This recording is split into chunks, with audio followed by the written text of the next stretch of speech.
वाईट विचारांमुळे आपले मन बदलू शकते.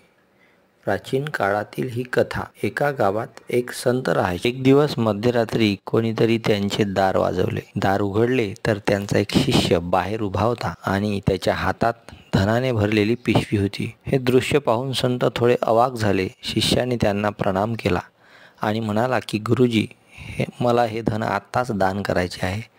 यावर संत म्हणाले, तू हे धन सकाळी दान करू शकतो, एवढ्या रात्री येथे येण्याची काय गरज? त्यावर शिष्य म्हणाला की गुरुजी, आपणच सांगता चांगले काम करण्याचा विचार आला तर लगेच केले पाहिजे, नंतर आपले मन बदलू शकते.